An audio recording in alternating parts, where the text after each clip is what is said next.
उसमें 97 से लेकर 99% तक कमी आई है। ये एनसीआरबी का डाटा है। और जो जिसको वास्तव में आप दंगे कहते हैं, ये दंगे उत्तर प्रदेश में 2017 से लेकर के अब तक नहीं हुए हैं। और मैं वही आपके पिछले कार्यकाल के दौरान बताता हूं, 2012 से 2017 के बीच में, ये भी एनसीआरबी के ही डाटा है, प्रदेश में 815 सांप्रदायिक दंगे हुए और 192 लोगों की मौत उसमें हुई है। मैं उस पर चर्चा करूंगा। उससे पहले भी 2007 से 2011 के बीच 616 ऐसे सांप्रदायिक घटनाएं हुई हैं जिनमें 121 लोगों की मौत हुई थी। महोदय, जो बात यहां पर माननीय सदस्य शेखबाल महबूब ने संबल के बारे में लिखा, माननीय सदस्य कुंवर रघुराज प्रताप सिंह जी ने यह बात बहुत स्पष्ट की कि हम तथ्यों को छुपा करके कब तक जनता को गुमराह करेंगे। हर व्यक्ति जानता है कि माननीय न्यायालय के आदेश पे सर्वे का कार्य हो रहा था और सर्वे हो रहा था। दूसरा, मैं आपसे पूछना चाहता हूं, आप पश्चिम में जाएंगे, पता नहीं आप कैसे हैं, आपके पूर्वज भी हो सकता है, और पश्चिम उत्तर प्रदेश के हमारे सभी लोग अपने सामान्य संबोधन में राम राम ही कहते हैं। तो जय श्री राम कहां से सांप्रदायिक संबोधन हो गया? कहां से सांप्रदायिक संबोधन हो गया? हमारे यहां हम जगते हैं, राम ही राम बोलते हैं, मिलते हैं, राम राम का संबोधन होता है, और अंतिम यात्रा में विदा करते हैं तब भी राम नाम सत्य है ही बोलते हैं। राम के बगैर तो हमारा कोई काम ही नहीं है। और अगर जय श्री राम किसी ने बोली दिया तो इसमें उत्तेजना का मतलब, ये नियत आप समझ सकते हैं उस नियत को। ये चढ़ाने वाला नहीं है, ये चढ़ाने वाला नहीं है,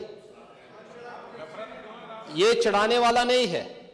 एक दूसरा, आपने कुंदरकी की जीत को वोट की लूट बताया।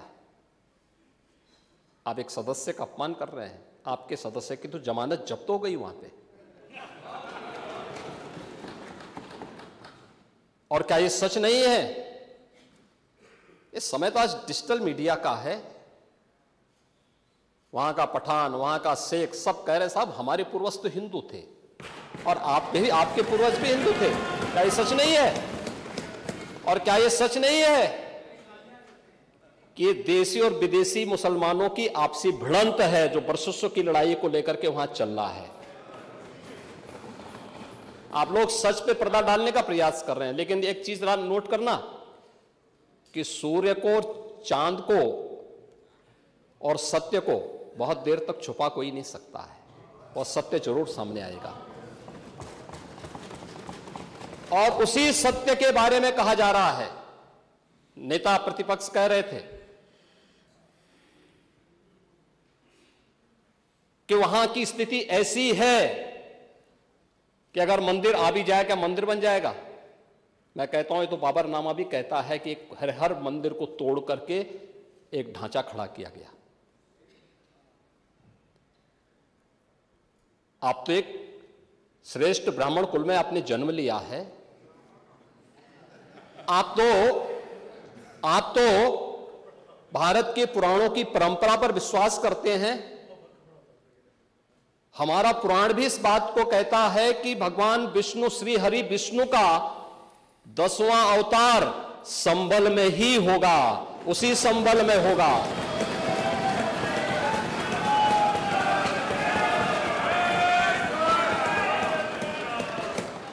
और यह तो केवल सर्वे की बात थी। माननीय न्यायालय के आदेश पर जिलाधिकारी का मतलब जिले का एडमिनिस्ट्रेटिव हेड, पुलिस अधीक्षक उस जिले की पुलिस फोर्स का मुखिया है। इनका दायित्व है कि एक शांतिपूर्ण तरीके से किसी सर्वे के कार्यक्रम को वहां पे संपन्न करना, माननीय न्यायालय के आदेश को अक्षरशः अनुपालन करना। और सर्वे 19 नवंबर को भी हुआ, 21 नवंबर को भी हुआ, 24 नवंबर को भी सर्वे का कार्य चल रहा था। क्या यह संभव है? नहीं, 21 को संपन्न नहीं हुआ था। ये लगातार सर्वे का काम चल रहा था और सर्वे के कार्य के दौरान पहले 2 दिन कोई भी शांति भंग नहीं हुई। तीसरे दिन जब 23 नवंबर को जुमे की नमाज के पहले और जुमे की नमाज के दौरान जिस प्रकार की तकरीरें दी गईं, उन तकरीरों के बाद माहौल खराब हुआ और फिर उसके बाद जिस प्रकार की स्थितियां की गई थी वो सबके सामने है। और इसलिए मैं कह रहा हूं, हमारी सरकार ने तो पहले ही कहा कि हम जुडिशियल कमीशन बनाएंगे। ये एक्ट के अंतर्गत ही कमीशन बना हुआ है। माननीय सदन में उसकी रिपोर्ट भी आएगी। दूध का दूध और पानी का पानी सबके सामने आएगा। मैं केवल एक बात कहना चाहता हूं कि अगर संभल के बारे में हम जब बात करते हैं महोदय, एक लंबा सिलसिला है इस संभल का। और अगर मैं संभल की जब चर्चा करता हूं तो संभल में कैसे माहौल खराब किया गया वहां पे। ये संभल में दंगों का जो इतिहास है 1947 से ही प्रारंभ होता है। 1947 में एक मौत होती है, 1948 में 6 लोग मारे जाते हैं, 1958 में भी दंगा होता है, 1962 में भी दंगा होता है, 1976 में भी 5 लोगों की मौत वहां पर हुई थी और 1978 में 184 हिंदुओं को सामूहिक रूप से जला दिया गया था। 184 हिंदुओं को हत्या हुई थी, हिंदुओं की हत्या हुई थी और जलाया भी गया था और 184 हिंदू मारे गए थे वहां।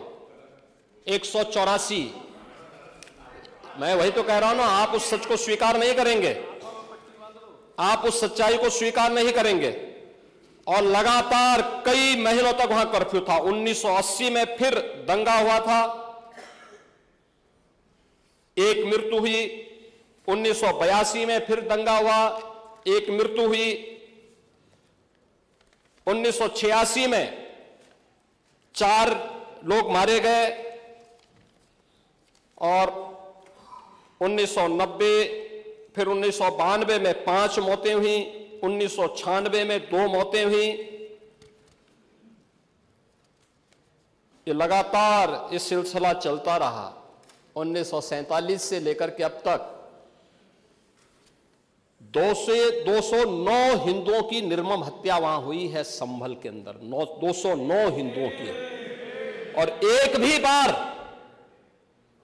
बार किसी ने उन निर्दोष हिंदुओं के लिए कभी 2 शब्द नहीं कहे, उनके प्रति, उन परिवारों के प्रति संवेदना के शब्द नहीं कहे। महोदय, जो आज घड़ियाली आंसू बहा रहे हैं, ये लोग कभी भी उन निर्दोष हिंदुओं के बारे में कभी 2 शब्द नहीं कहे। वहां पर 1978 में जो दंगा हुआ था महोदय, किस प्रकार की स्थिति थी। एक वैश्य जिसने सबको उधार दे रखा था पैसा, और इस बात को मानता था कि साहब मैं तो सबको पैसा देता हूं, मेरे यहां तो सब व्यवसाय के साथ जुड़े हुए हैं। अगल बगल के हिंदू दंगा होने के बाद उनके घर में इकट्ठे होते हैं। इकट्ठा होने के बाद उनको घेर लिया जाता है घेरने के बाद वो बोलते हैं भाई आप हमें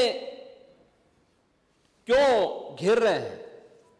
कहा जाता है नहीं, क्योंकि तुम इन हाथों से पैसा मांगोगे इसलिए उनके हाथ काटे जाते हैं, फिर उनके पैर काटे जाते हैं और फिर उनका गला रेंद करके हत्या होती है। ये लोग सौहार्द की बात करते हैं, शर्म नहीं आती इन लोगों को सौहार्द के बारे में चर्चा करने की। 1978 से जो मंदिर आज निकल रहा है, 1978 से इन लोगों ने कभी खोलने नहीं दिया उस मंदिर को, जो आज बजरंगबली का मंदिर निकल रहा है, जो वहां पर आज 22 कुएं किसने बंद किए थे? इन 22 कुओं को भी वहां पे बंद किया गया और वहां का माहौल इतना तनावपूर्ण किसने बनाया था? ये पत्थरबाज कौन थे? एक भी गिरफ्तारी बिना साक्ष्य के नहीं हो रही है। और याद रखना, जिसने पत्थरबाजी की होगी, जिसने माहौल खराब किया होगा, उसमें एक भी बचने वाला भी नहीं है, एक भी नहीं बचेगा। हम माननीय उच्चतम न्यायालय के आदेश का पालन करते हैं, सम्मान भी करते हैं। और क्या संविधान को आप मान रहे हैं? क्या आप लोग संविधान के प्रति सचमुच वचनबद्ध हैं? मैं तो धन्यवाद दूंगा माननीय अध्यक्ष जी को इस बात के लिए कि आज उन्होंने संविधान की मूल प्रति यहां पर दी है। बाबा साहब भीमराव अंबेडकर जी ने 26 नवंबर 2049 को जिस संविधान को बनाकर के देश को सौंपा था, उस मूल संविधान की प्रस्तावना को एक बार पढ़िए। मौलिक कर्तव्यों के बारे में, मौलिक अधिकारों के अध्याय के चित्र को देखिए, अलग अलग उन आर्टिकल के उस पृष्ठों का अवलोकन करिए, आपको उसमें राम भी नजर आएंगे, कृष्ण भी नजर आएंगे, लंका दहन के उपरांत बजरंगबली भी नजर आएंगे, ज्ञान का उपदेश देने वाले बुद्ध भी नजर आएंगे। भारत की समृद्ध परंपरा का दर्शन आपको उस संविधान में मिलेगा जो बाबा साहब भीमराव अंबेडकर ने दिया था। लेकिन उस मूल संविधान में कहीं भी धर्मनिरपेक्ष या पंथ निरपेक्ष या फिर समाजवाद शब्द नहीं है, और यह आप सबकी आंखों को खोलने वाला होना चाहिए। आप लोग संविधान में बदलाव की बात करते हैं। जिन लोगों ने संविधान का गला घोंटा, उनका पिछलग्गू बन करके केवल सत्ता हथियाना चाहते हैं, जनता की आंखों में धूल झोंकना चाहते हैं। ये नहीं हो सकता, ये देश आपको नहीं करने देगा। और वह प्रति आपको दी गई है, आप उसका अवलोकन करिए। और मैं नेता विरोधी दल को इसलिए बोलना चाहता हूं, बुद्ध ने करुणा और मैत्री का संदेश उस कालखंड में दिया था जब विदेशी हमले होने शुरू हो गए थे। लेकिन उससे पहले राम ने कहा था, निस्सरहीन करो मही भुज उठाए प्रण कीन। उससे पहले भगवान कृष्ण ने भी कहा था, परित्राणाय साधूनाम विनाशाय च दुष्कृताम। और हम तो राम और कृष्ण को ही मानते हैं, बुद्ध पर विश्वास करते हैं, उन्हीं को आदर्श मान करके हम लोग कार्य करते हैं। शासन पद्धति एक भी इंच इधर उधर नहीं करते उसके बगैर। और इसीलिए मैं आपसे कहने के लिए आया हूं, संभल की घटना या कुंदरकी की जीत, जैसे ही आपके खटाखट की असलियत सामने आई, जनता ने कहा सपाचट। उपचुनाव में 9 में से 7 तो भारतीय जनता पार्टी और एनडीए गठबंधन जीता है। और यही नहीं, सीसामऊ और करहल, याद करिए 2022 में समाजवादी पार्टी ने करहल में 70,000 से लगभग 67,000 से जीती थी। इस बार वह मात्र 13-14 हजार तक आ गई है। वो भी चच्चू थोड़ा वहां पे कृपा कर लिए, नहीं तो वहां भी सपा चढ़ तय था। अगली बार होगा, अगली बार होगा चाचू।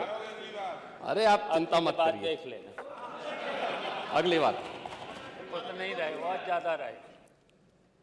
अगली बार सीसामऊ में भी बाल बाल बच गए, और इसलिए इस बौखलाहट में कि कुंदरकी में लोगों को अपनी जड़ें याद आने लग गई हैं। अब आपने देखा होगा उन लोगों के वक्तव्य को, डिजिटल मीडिया में थोड़ा अवलोकन करिए और देखिए वहां पे जब लोग चिल्ला चिल्ला के बोल रहे हैं कि इन विदेशियों से पिंड छुड़ाना है, क्या बोल रहे हैं लोग, सबको अपनी जड़ें याद आने लग गई हैं। और मुझे लगता है जिस दिन इकबाल महबूब जी को भी अपनी जड़ें याद आएंगी, वह भी फिर यही बात बोलेंगे जो इधर के माननीय सदस्य कह रहे हैं। महोदय, मैं उनसे कहूंगा कि एक बार बाबरनामा का जरूर, बाबरनामा को जरूर पढ़ें।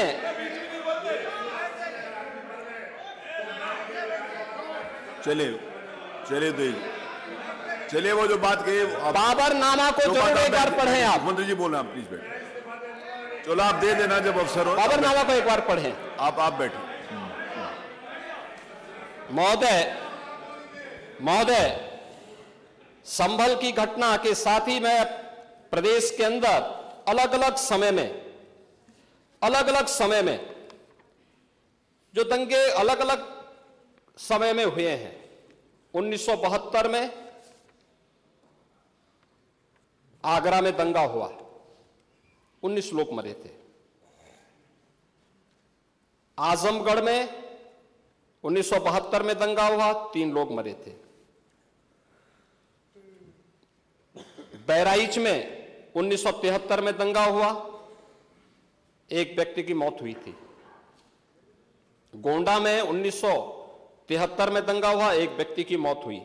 प्रयागराज में 1973 में एक दंगा हुआ, 2 लोगों की मौत हुई। मेरठ में 1973 में दंगा हुआ, 8 लोगों की मौत हुई।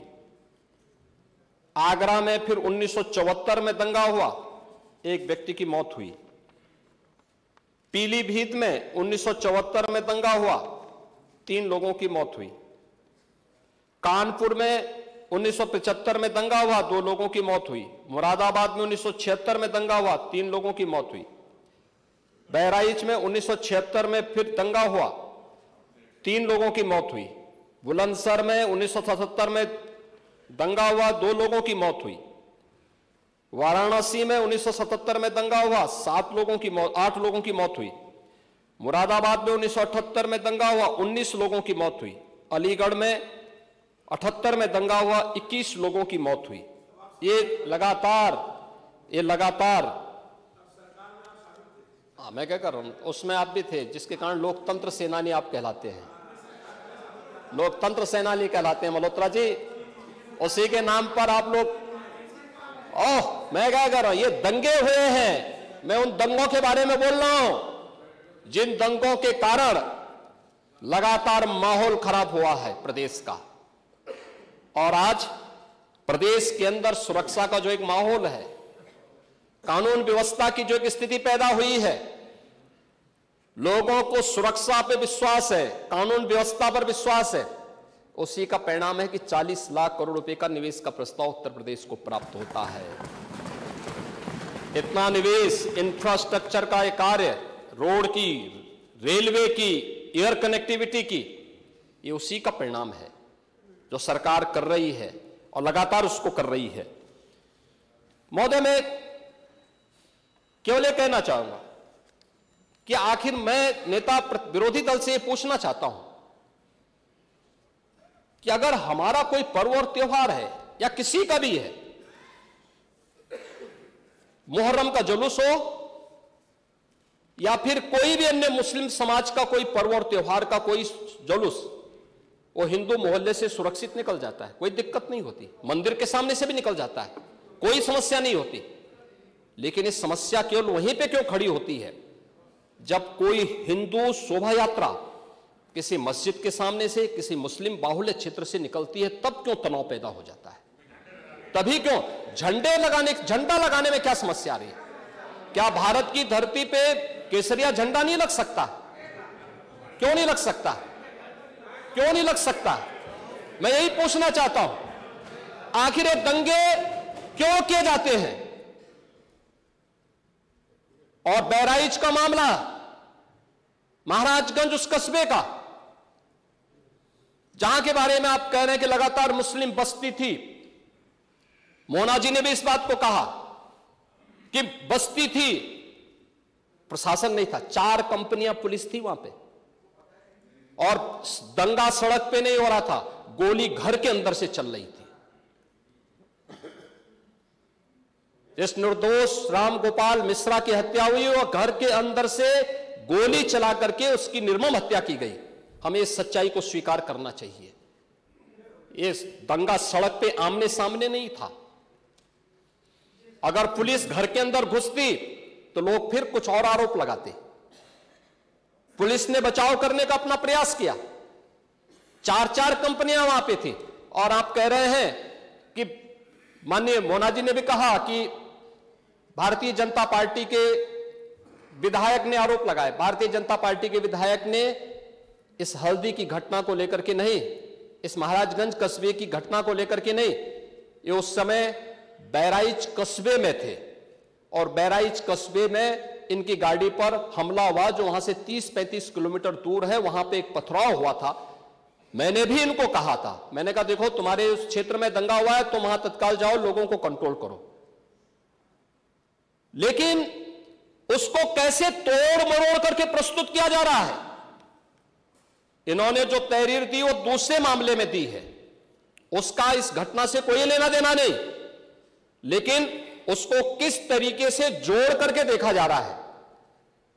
एक जिले में दूरी होती है, इसमें बहराइच से आपको भी वहां जाने में समय लगा होगा, और उस दूरी को आपने देखा होगा, तो ये उतनी ही दूरी है।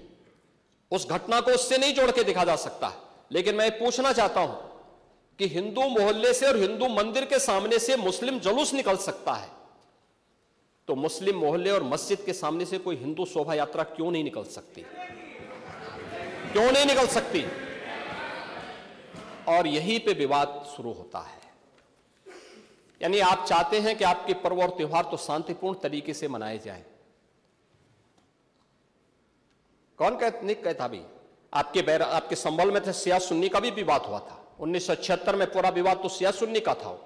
उस समय जामा मस्जिद के कब्जे को लेकर के इसी बात का विवाद था। आप इस सच को धूल मत डालिए उस सच पे।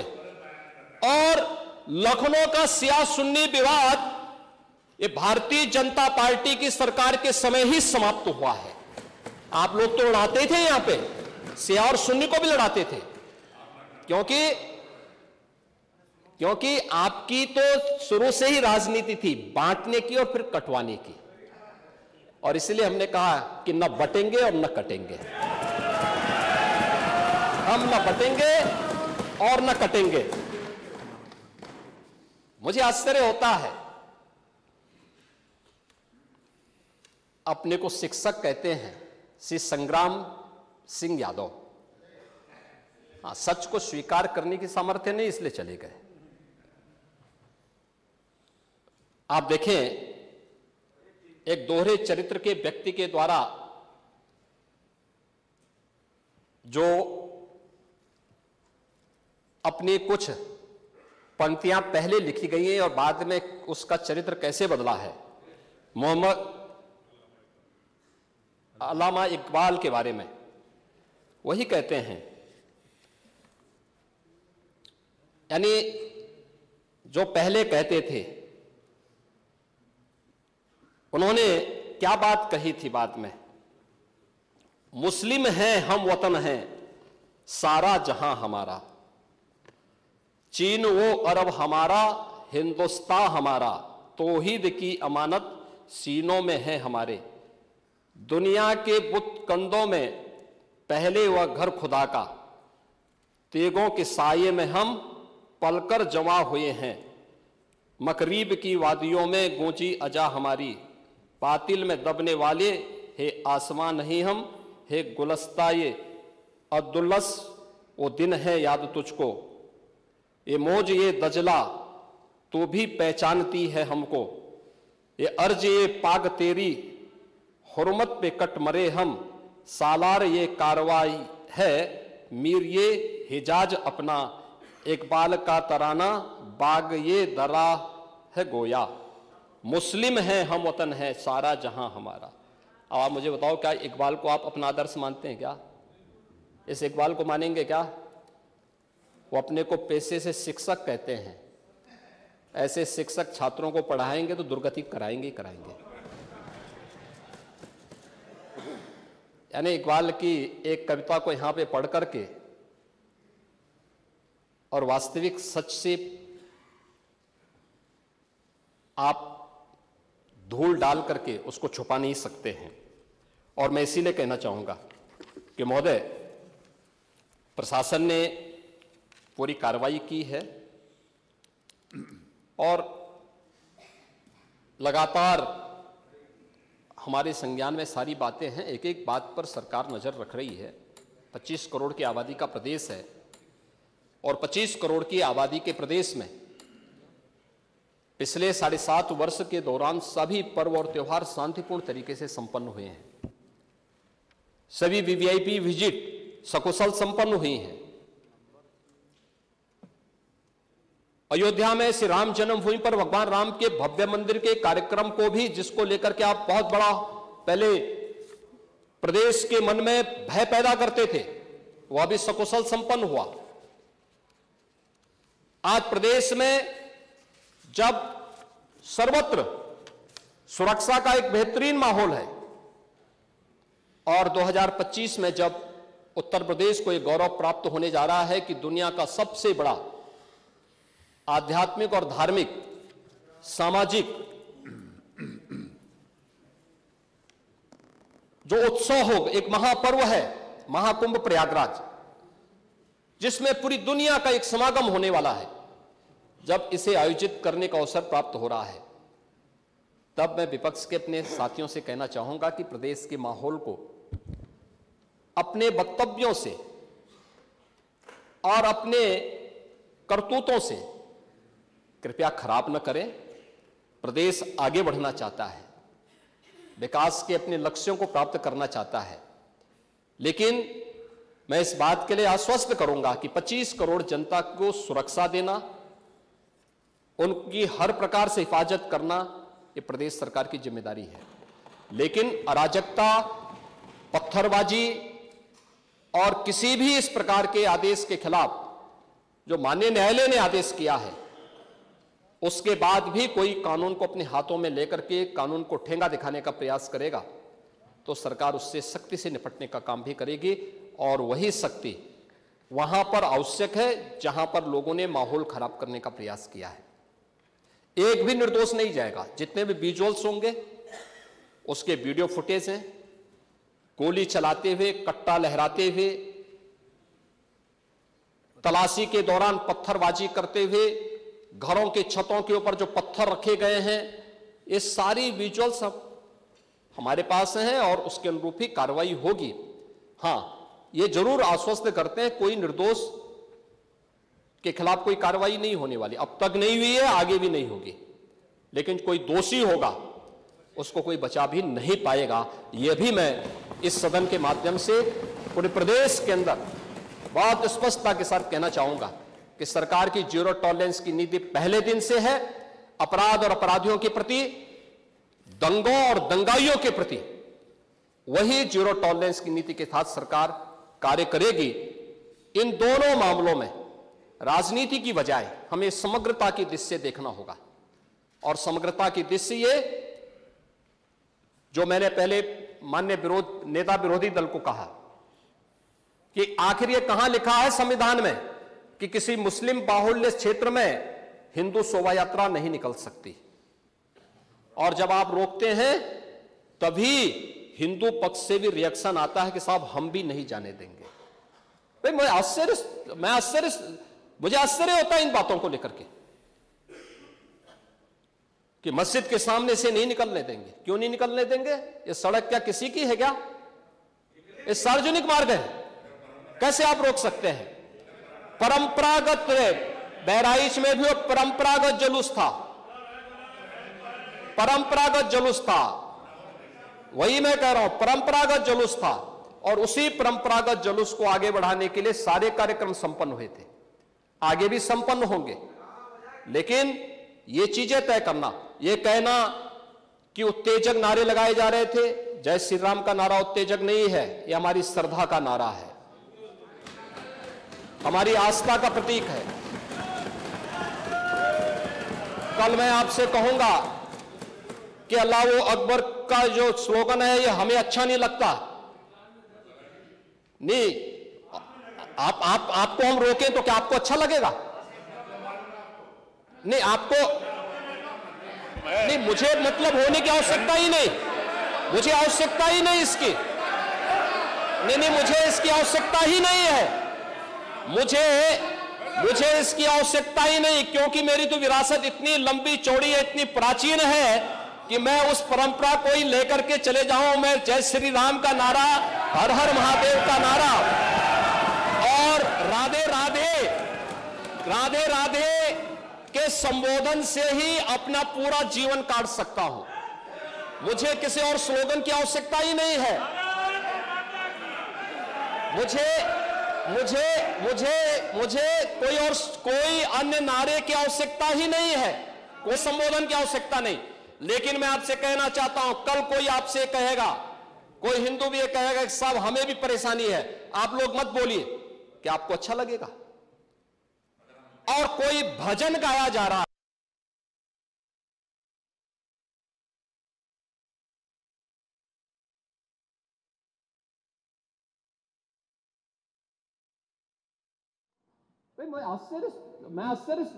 मुझे आश्चर्य होता है इन बातों को लेकर के कि मस्जिद के सामने से नहीं निकलने देंगे। क्यों नहीं निकलने देंगे? ये सड़क क्या किसी की है क्या? ये सार्वजनिक मार्ग है, कैसे आप रोक सकते हैं? परंपरागत, बहराइच में भी परंपरागत जुलूस था, परंपरागत जुलूस था, वही मैं कह रहा हूं, परंपरागत जुलूस था। और उसी परंपरागत जुलूस को आगे बढ़ाने के लिए सारे कार्यक्रम संपन्न हुए थे, आगे भी संपन्न होंगे। लेकिन ये चीजें तय करना, ये कहना कि उत्तेजक नारे लगाए जा रहे थे, जय श्री राम का नारा उत्तेजक नहीं है, ये हमारी श्रद्धा का नारा है, हमारी आस्था का प्रतीक है। कल मैं आपसे कहूंगा कि अल्लाह अकबर का जो स्लोगन है ये हमें अच्छा नहीं लगता, नहीं, आपको हम रोकें तो क्या आपको अच्छा लगेगा? नहीं, आपको नहीं, मुझे मतलब होने की आवश्यकता ही नहीं, मुझे आवश्यकता ही नहीं इसकी, नहीं, मुझे इसकी आवश्यकता ही नहीं है, मुझे इसकी आवश्यकता ही नहीं, क्योंकि मेरी तो विरासत इतनी लंबी चौड़ी है, इतनी प्राचीन है कि मैं उस परंपरा को ही लेकर के चले जाऊं। मैं जय श्री राम का नारा, हर हर महादेव का नारा और राधे राधे, राधे राधे के संबोधन से ही अपना पूरा जीवन काट सकता हूं। मुझे किसी और स्लोगन की आवश्यकता ही नहीं है, मुझे कोई अन्य नारे की आवश्यकता ही नहीं है, कोई अन्य संबोधन की आवश्यकता नहीं। लेकिन मैं आपसे कहना चाहता हूं, कल कोई आपसे कहेगा, कोई हिंदू भी ये कहेगा कि साहब हमें भी परेशानी है, आप लोग मत बोलिए, क्या आपको अच्छा लगेगा? और कोई भजन गाया जा रहा है, आप उस भजन को अश्लील कैसे कह सकते हैं? कैसे कह सकते हैं? कांवड़ यात्रा में क्या अश्लील गाने बजते हैं? अरे भगवान शिव के गाने बजते हैं, भगवान शिव के भजन गाए जाते हैं। दुर्गा पूजा के दौरान तो शोभा यात्रा निकलती है, जगत जननी मां भगवती दुर्गा के आरतियां बजती हैं, उनकी चालीसा बजती है, हनुमान चालीसा बजता है। ये हमारे यहां शक्ति के प्रतीक भी है और भक्ति के प्रतीक भी है। नहीं तो वही तो ऐतराज है, समस्या तो उसी बात को लेकर के है, सारा विवाद तो उसी बात को लेकर के है, सारा विवाद तो उसी बात को लेकर के है और मुझे लगता है आपने बाबरनामा पढ़ा होता तो आप मुझसे बहस करते ही नहीं, जिसमें स्वयं मीर बाकी के द्वारा हरिहर मंदिर तोड़ने का जिक्र किया गया है। क्या बात करते हैं आप। और मुझे लगता है ये जितने लोग यहां पर हैं, ये वहां पे कोई नहीं रहा होगा, लेकिन आपके फोरफादर और फोरफादर के आगे की पीढ़ी उसकी भुक्तभोगी रही होगी, इसलिए आज इस स्थिति में आप लोग वहां पे हैं। कुंदरकी में लोगों का एहसास हुआ है, एक दिन एहसास आपको भी होगा और जरूर होगा। और इसीलिए मैं आपसे कहना चाहूंगा कि ये सनातन की जीत है, जो कुंदरकी की जीत है, ये भारत की वास्तविक जीत है, ये भारत के संविधान की जीत है, जो कुंदरकी, कटहरी, खैर, गाजियाबाद, मीरापुर, फूलपुर, मझवा यहां पे हुई है। ये वास्तव में यही है भारत के संविधान। आप तो सबको कटघरे में खड़ा करते हैं। मुझे आश्चर्य होता है कि आखिर आप मानते किसको हैं, आप मानते किसको हैं।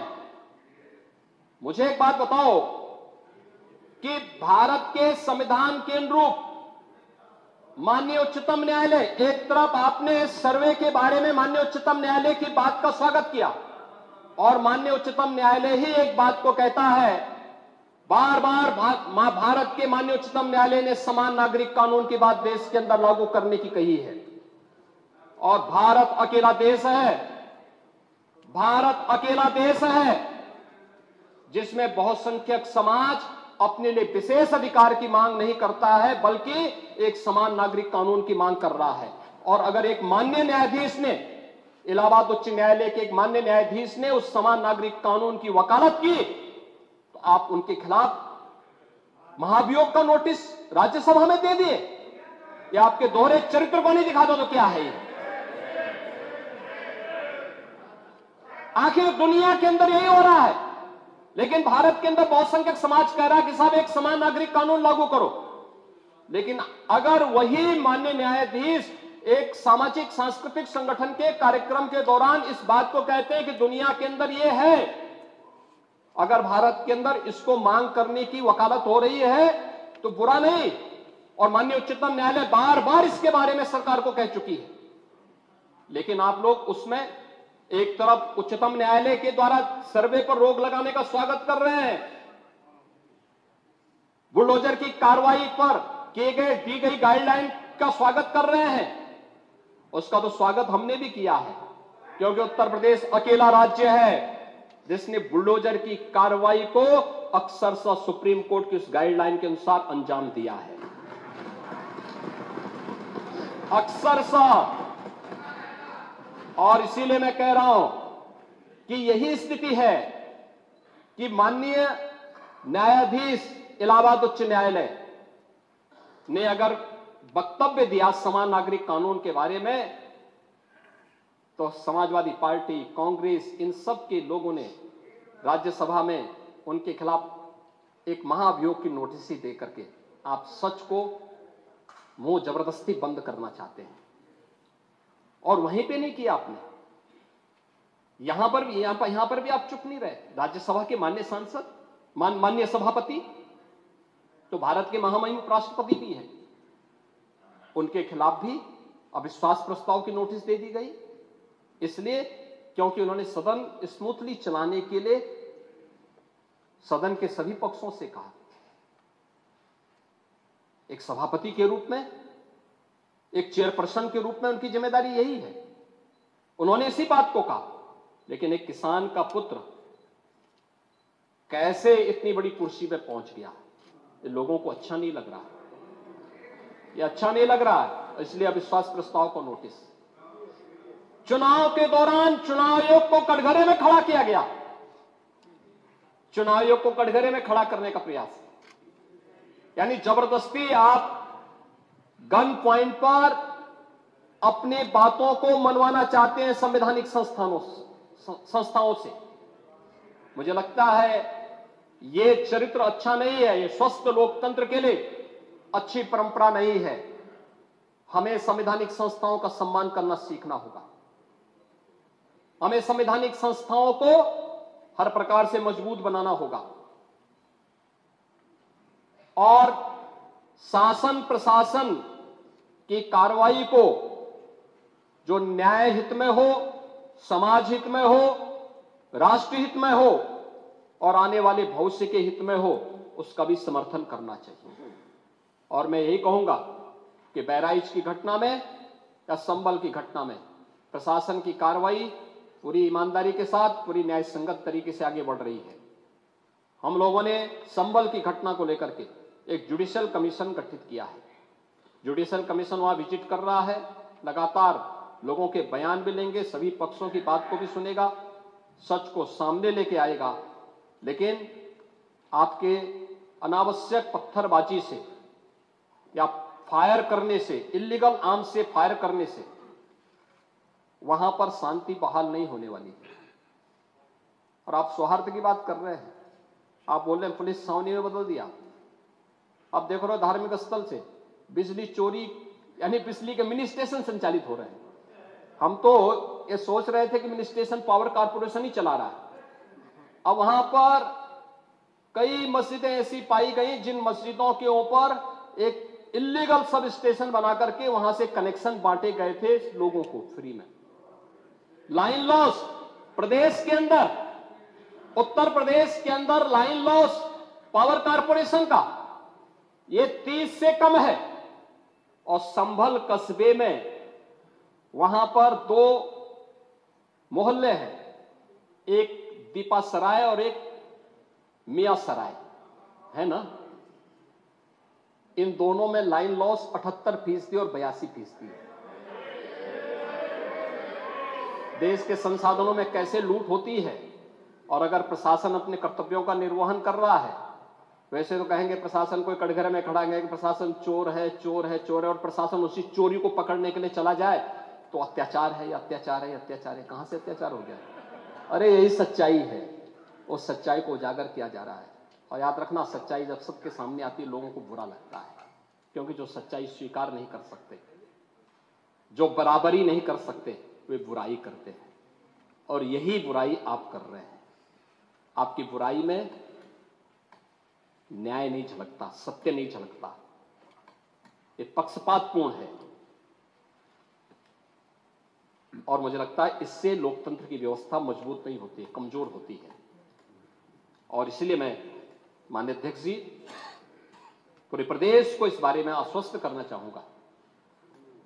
प्रदेश के अंदर किसी भी मुस्लिम पर्व और त्योहार के दौरान, किसी भी अन्य मत और मजहब से जुड़े हुए किसी भी पर्व और त्योहार के दौरान कहीं कोई समस्या नहीं खड़ी होती, तो फिर हिंदू पर्व और त्योहार के दौरान कोई समस्या खड़ी करेगा तो सरकार उसको सख्ती से निपटने का काम भी करेगी, उतनी ही सख्ती से निपटने का काम भी करेगी। दूसरा, माननीय न्यायालय के द्वारा दिए गए आदेश का पालन करना एक प्रशासन का दायित्व है। उसमें सरकार उसको डायरेक्शन दे न दे, उसका दायित्व बनता है कि उसको पालन करे। और संभल के अंदर प्रशासन ने वही पालन किया है। आज वहां पे सारी चीजें मिल रही हैं।